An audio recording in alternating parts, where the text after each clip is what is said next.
Hello students, नमस्कार। आज हम हिंदी साहित्य के इतिहास का अध्ययन शुरू कर रहे हैं। तो सबसे पहले हिंदी साहित्य और इतिहास इन तीनों शब्दों के शाब्दिक अर्थ और इनकी व्युत्पत्ति को समझना अति अनिवार्य है। पहला है हिंदी शब्द। हिंदी शब्द की व्युत्पत्ति फारसी भाषा से हुई है। विदेशी जब भारत आते थे तो रास्ते में उन्हें सिंधु नदी को क्रॉस करना होता था। सिंधु नदी के आसपास के क्षेत्र को सिंध कहते थे और सिंध में रहने वाले निवासियों को सिंधी कहा जाता था। सिंध क्षेत्र पर ईरानी शासक का अधिकार था। ईरानी व फारसी सा को हा और धा को दा उच्चारित करते थे। तो उदाहरण स्वरूप सप्ताह को हफ्ता और मास को माह बोलते थे। इसी प्रकार अगर सिंधु के सा को हा और धा को दा का उच्चारण मिला तो सिंधु से हो गया हिंदू और सिंध क्षेत्र हो गया हिंद, सिंधी हो गया हिंदी। अब हम देखते हैं व्याकरण की दृष्टि से हिंदी शब्द की व्युत्पत्ति। हिंद शब्द के साथ इक प्रत्यय लगने से हिंदी शब्द की व्युत्पत्ति हुई है, परंतु हिंदी शब्द जो है वो 10वीं से 12वीं सदी तक भाषा के लिए प्रयोग नहीं होता था। हिंदी शब्द केवल भारत के निवासी, भारत के पदार्थ, भारत की वस्तुओं के लिए प्रयोग किया जाता था। पहली बार अमीर खुसरो ने हिंदी शब्द का प्रयोग भाषा के लिए किया था। तो 1 नंबर का यदि प्रश्न आ जाता है कि हिंदी शब्द का प्रयोग भाषा के लिए सबसे पहले किसने किया था, तो अमीर खुसरो ने। डॉक्टर श्याम सुंदर दास लिखते हैं कि हिंदी शब्द प्रयोग व रूप की दृष्टि से फारसी भाषा का शब्द है। अब हम अगला देखते हैं साहित्य शब्द की व्युत्पत्ति कैसे हुई। संस्कृत के सा प्लस हित प्लस यत प्रत्यय से साहित्य शब्द की व्युत्पत्ति हुई है। साहित्यस्य भाव साहित्यम, हितेन सह सहितम। साहित्य सा का अर्थ है साथ, सहित। हित का अर्थ है हितकारी, जो हित के साथ है, यानी जिसके अंदर कल्याण का भाव समाया हुआ है, जिसके अंदर कल्याण का भाव समाहित है, उसे साहित्य कहा जाता है। यानी जो सबके लिए मंगलकारी है, जो जन समुदाय के लिए कल्याणकारी है, उसे साहित्य कहते हैं। इंग्लिश में साहित्य को लिटरेचर कहा जाता है। यह लैटिन भाषा के लिटरेटुरा से निकला, जिसका इंग्लिश में है अर्थ है letters. Anything which is present in written and spoken form is called literature. Hindi लेखक हजारी प्रसाद द्विवेदी के अनुसार साहित्य समाज का दर्पण है। तो साहित्य एक ऐसा दर्पण है जिसमें समाज का प्रतिबिंब स्पष्ट रूप से दिखाई देता है। समाज की अवस्था और व्यवस्था कैसी है, उसका दर्शन साहित्य के द्वारा ही होता है, जिसका स्पष्ट रूप हम साहित्य में देख सकते हैं। आगे हम इसके अर्थ को समझ लेते हैं। साहित्य का अर्थ क्या है? शब्दकोश के अनुसार इसका अर्थ है एकत्र होना। शब्दकोश होता है डिक्शनरी। हिंदी शब्दकोश के अनुसार साहित्य का अर्थ है एकत्र होना, इकट्ठा होना।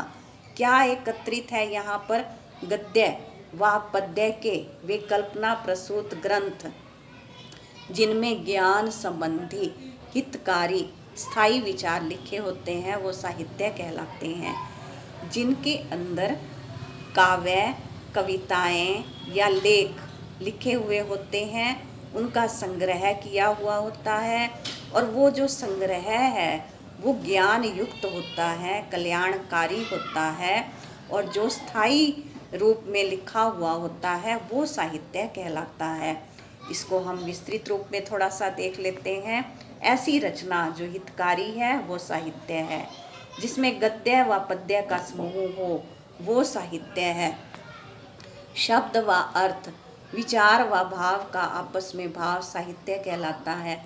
ऐसे शब्दों का समूह होता है जो अर्थयुक्त हैं, निरर्थक शब्द नहीं, सार्थक शब्दों का प्रयोग हो, ऐसे विचार जिनमें स्थायी भाव समाहित होते हैं, जिनके अंदर अच्छे भावों का समावेश किया हुआ होता है, यानी जो अर्थयुक्त भाव होते हैं, विचार होते हैं, वो साहित्य में दिखाई देते हैं, उनका संग्रह ही साहित्य कहलाता है।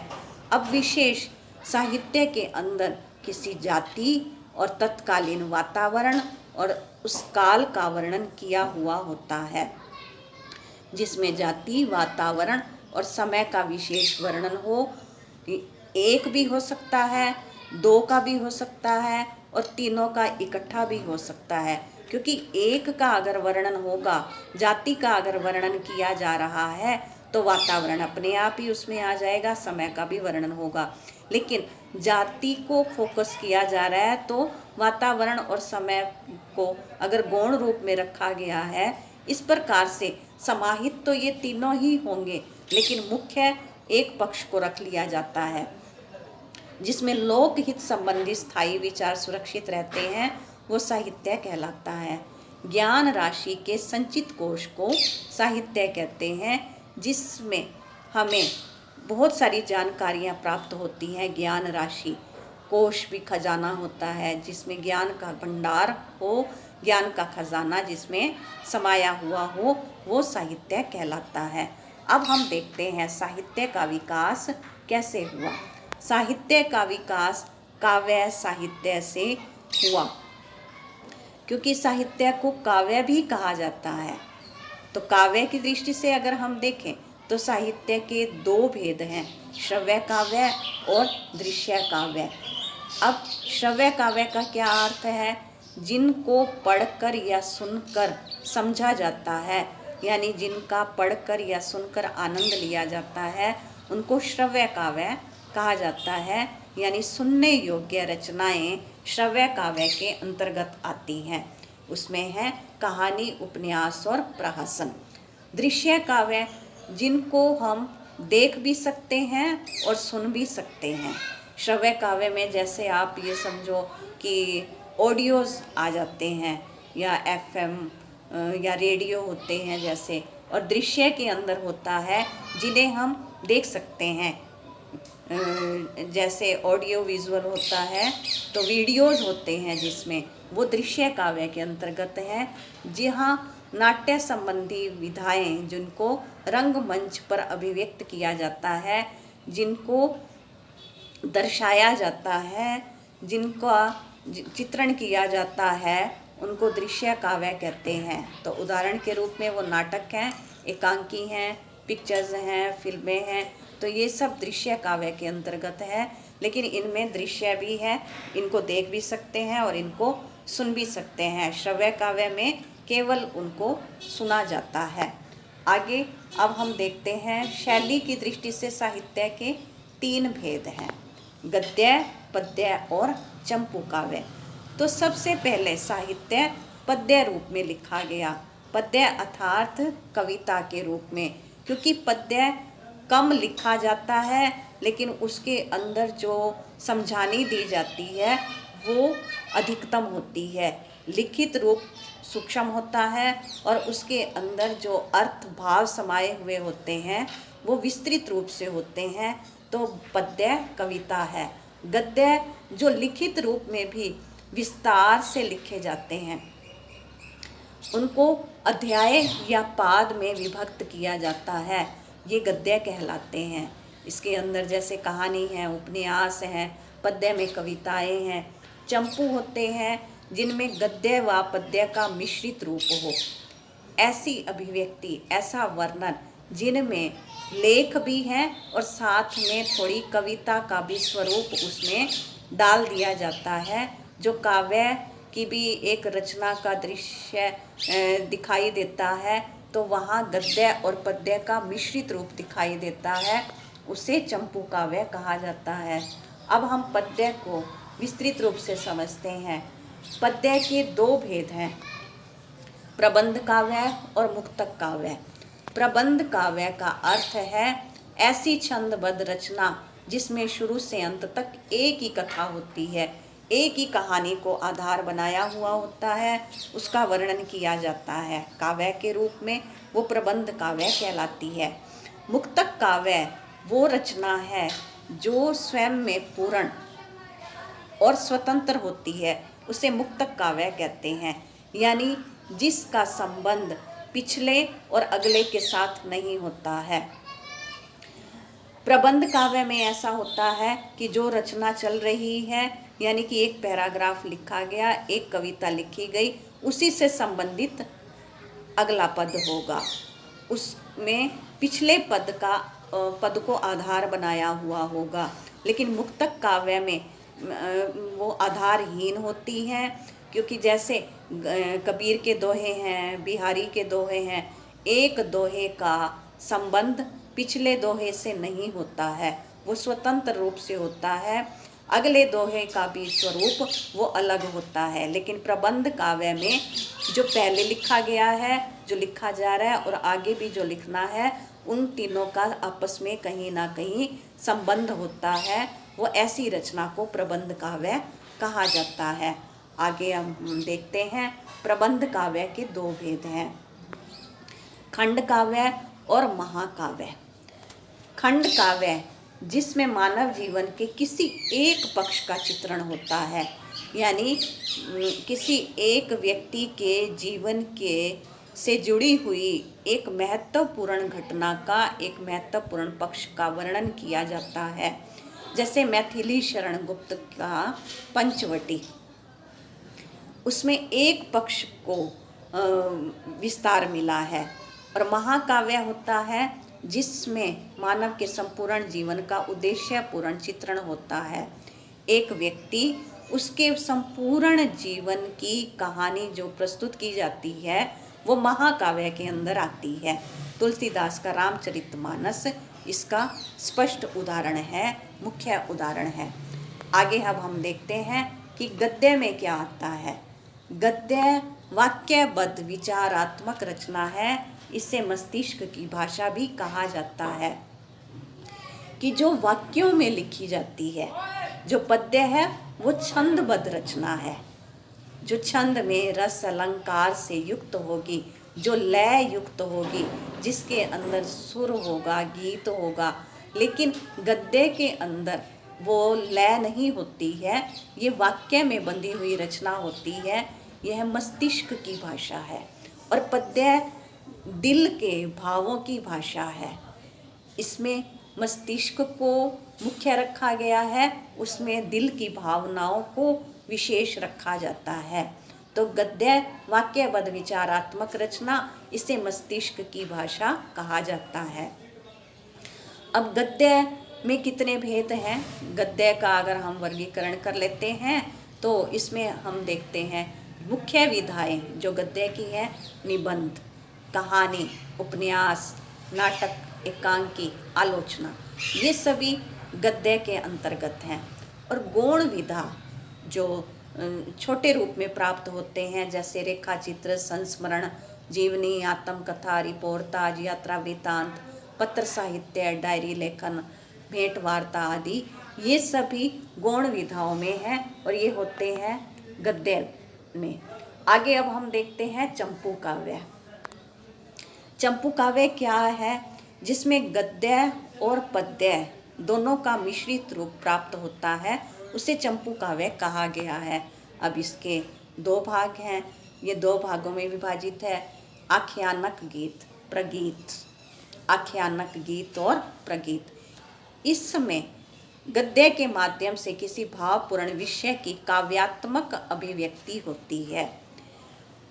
मुख्य रूप से इसमें गद्य लिखा जा रहा होता है, लेकिन कहीं कहीं पद्य के द्वारा भी कुछ विशेष अभिव्यक्तियां डाल दी जाती हैं, कुछ रचनाएं डाल दी जाती हैं।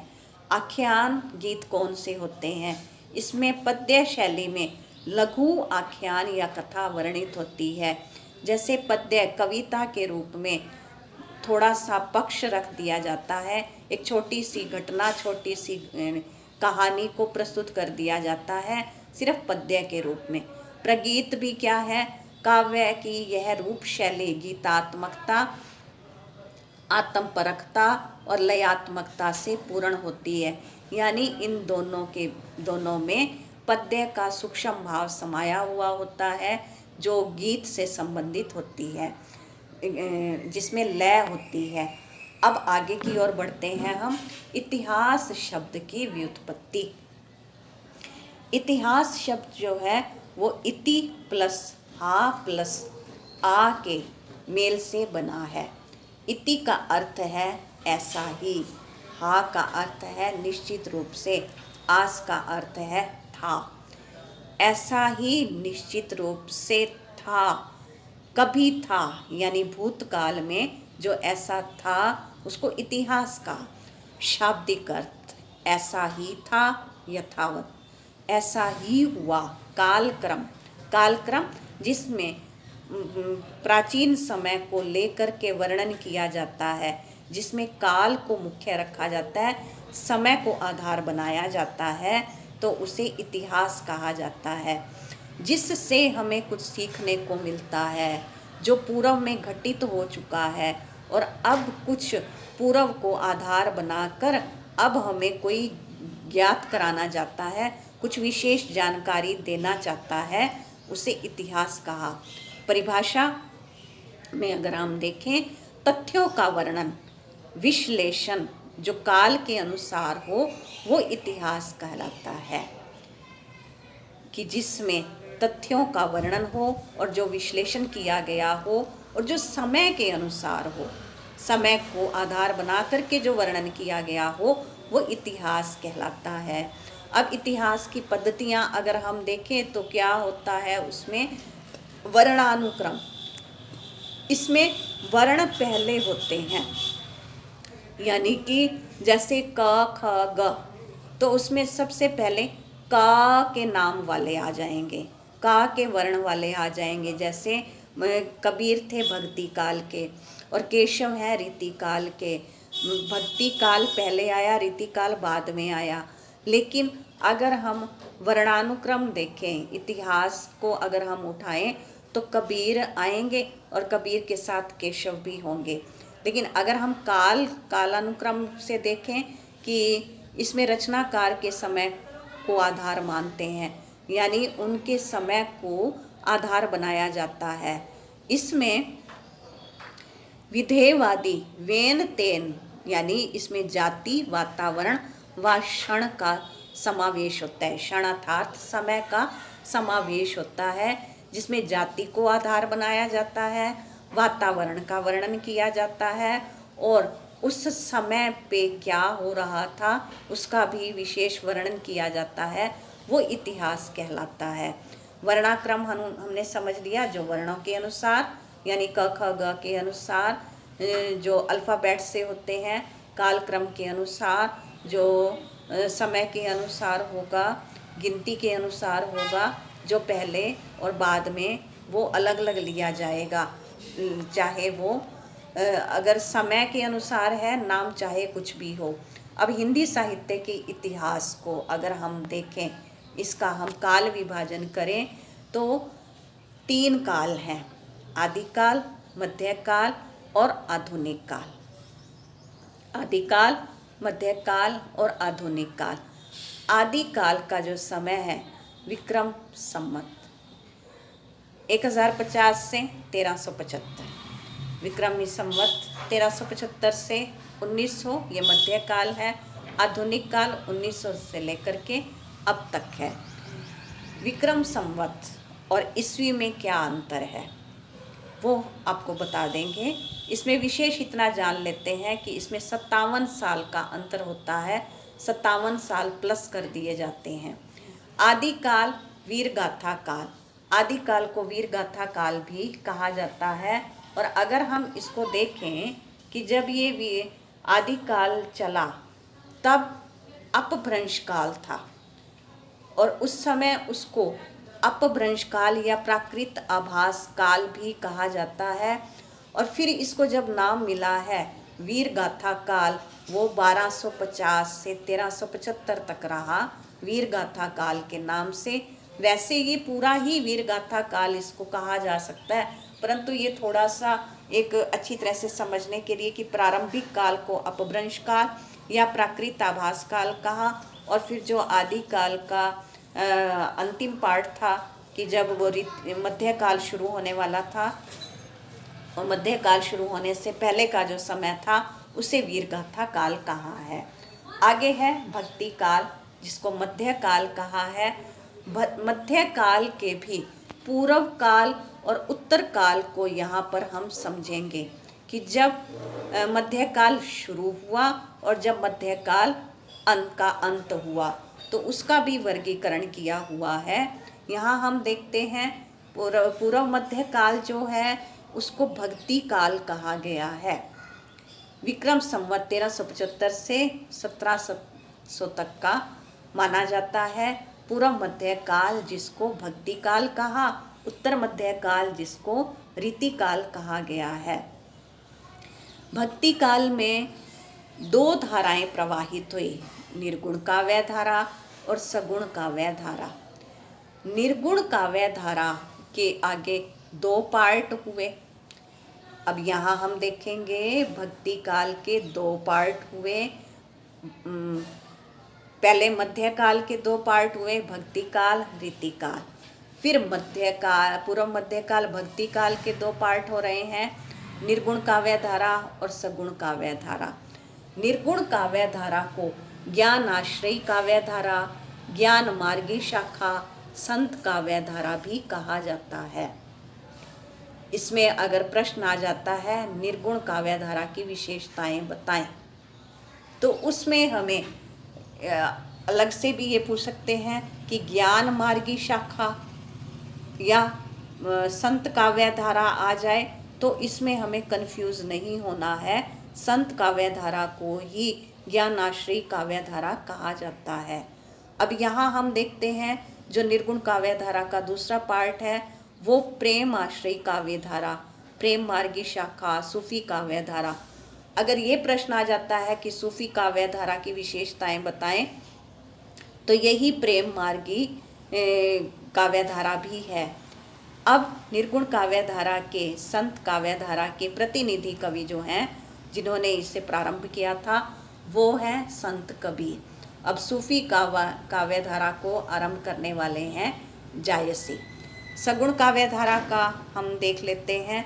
सगुण काव्य धारा के भी दो भाग हैं, कृष्णाश्रयी काव्य धारा और राम आश्रयी काव्य धारा। कृष्ण मार्गी शाखा, राम मार्गी शाखा। कृष्ण काव्य धारा, राम काव्य धारा। इसके प्रतिनिधि कवि हैं सूरदास और इसके प्रतिनिधि कवि हैं राम काव्य धारा के संत तुलसीदास। तो यहाँ आपको समझ आ रहा होगा कि मध्यकाल दो भागों में विभाजित हुआ, पूर्व मध्यकाल, उत्तर मध्यकाल। पूर्व मध्यकाल को कहा भक्ति काल और उत्तर मध्यकाल को कहा रीति काल। और भक्ति काल के अंदर दो धाराएं प्रवाहित हुई, निर्गुण काव्य धारा और सगुण काव्य धारा। निर्गुण काव्य धारा में दो धाराएं अब आई, जिसे संत काव्य धारा और सूफी काव्य धारा कहा, और सगुण काव्य धारा में कृष्ण काव्य धारा और राम काव्य धारा। अब हम देखते हैं रीति काल। मध्यकाल का जो उत्तर मध्यकाल है उसे कहा जाता है रीति काल। रीति काल का अगर वर्गीकरण किया जाए तो इसमें चार भाग हमारे सामने निकल कर आते हैं। रीति सिद्ध काव्य, रीतिबद्ध काव्य, रीति मुक्त काव्य, रीति इतर काव्य। रीति काल के अंदर जो रीति नियमों से बंधे हुए काव्य लिखे गए, रीति सिद्ध नियमों में बंधे हुए जो पूर्ण परिपाटी के अनुसार थे वो रीतिबद्ध। जिन्होंने नियमों का पालन नहीं किया वो रीति मुक्त, रीति इतर। और जो अलग ही थे, उन नियमों से भी हट करके कुछ और ही उन्होंने अपना आधार बना लिया, और उसके तीन पार्ट आगे हो जाते हैं, वीर काव्य, भक्ति काव्य और नीति काव्य। तो यहाँ हमने देखा मध्यकाल के यानी कि उत्तर मध्यकाल को कहा गया है रीति काल, जो 1700 से 1900 तक हुआ। रीति काल के आगे चार पार्ट हैं, रीति सिद्ध, रीतिबद्ध, रीति मुक्त और रीति इतर। और रीति इतर के आगे तीन पार्ट हैं, वीर काव्य, भक्ति काव्य और नीति काव्य। अब हम देखते हैं लास्ट में आधुनिक काल। आधुनिक काल कब शुरू हुआ? विक्रम संवत 1900 से हुआ चला और ये अब तक चल रहा है। इसके 3 भाग हैं। आधुनिक काल में क्या क्या आया है? इसमें पद्य रचनाएं भी की गई हैं और गद्य रचनाएं भी की गई हैं। पद्य विशेष, गद्य विशेष है। अब गद्य का विस्तार इसमें आधुनिक काल में ज़्यादा है। आख्यान क्या होते हैं? ये छोटी छोटी कथाएं होती हैं, इनका ज़्यादा वर्णन नहीं है। तो पद्य विशेष है और गद्य विशेष है। अगर हम देखें आधुनिक काल के पद्य में क्या है, तो उसमें भारतेंदु युग, द्विवेदी युग, छायावाद, प्रगतिवाद, प्रयोगवाद, नई कविता, समकालीन कविताएं, ये हैं पद्य का रूप। फिर गद्य में जो प्रमुख विधा हमने पीछे भी देखी, निबंध, कहानी, नाटक, उपन्यास, एकांकी, आलोचना और गौण विधाएं, आत्मकथा, संस्मरण, रिपोर्टाज, यात्रा वृत्तांत, साक्षात्कार या भेंट वार्ता, डायरी लेखन आदि, तो ये सब आ जाते हैं आधुनिक काल में। तो इसको भी हम विस्तृत रूप से अच्छी तरह से समझेंगे कि ये निबंध क्या होते हैं, कहानी क्या है, आत्मकथा, संस्मरण, ये हम आपको नेक्स्ट वीडियो में डाल देंगे। तो अभी हम उम्मीद करते हैं आपको ये सारा समझ आ गया होगा।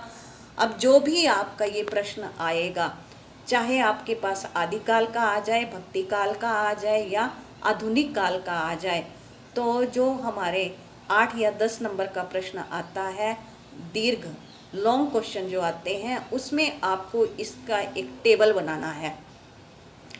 टेबल बनाने के लिए आपको सबसे पहले हिंदी साहित्य का इतिहास जब आप लिखेंगे तो उसमें आप डालेंगे पहले आदिकाल, फिर मध्यकाल और फिर आधुनिक काल। आदिकाल को आप साथ में डाल देंगे वीरगाथा काल।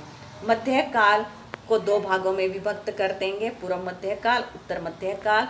फिर उसको 2 भागों में विभक्त करेंगे, निर्गुण काव्यधारा, सगुण काव्यधारा। फिर जो है निर्गुण काव्यधारा को 2 भागों में विभक्त करेंगे, संत काव्यधारा, सूफी काव्यधारा। और सगुण काव्यधारा को 2 भागों में विभक्त करेंगे, कृष्ण काव्यधारा और राम काव्यधारा। फिर उसके बाद मध्यकाल को भी, जो उत्तर मध्यकाल है, रीतिकाल को 4 भागों में विभक्त करके फिर रीतितर को 3 भागों में विभक्त कर देना है। आधुनिक काल को इन 2 भागों में विभक्त करके ये एक आपने टेबल बना लेना है, जिसमें आपके क्वेश्चन को एक सुंदर रूप मिल जाएगा। उसके बाद आप उसकी व्याख्या करें, चाहे आप आधुनिक काल को ले रहे हैं, चाहे रीतिकाल को ले रहे हैं, चाहे भक्ति काल को ले रहे हैं, ये टेबल आपने लॉन्ग क्वेश्चन में बनानी ही बनानी है। तो उम्मीद है आपको ये अच्छी तरह से समझ आ गया होगा। और फिर भी अगर आपको मदद की ज़रूरत हो तो आप हमसे संपर्क कर सकते हैं। धन्यवाद।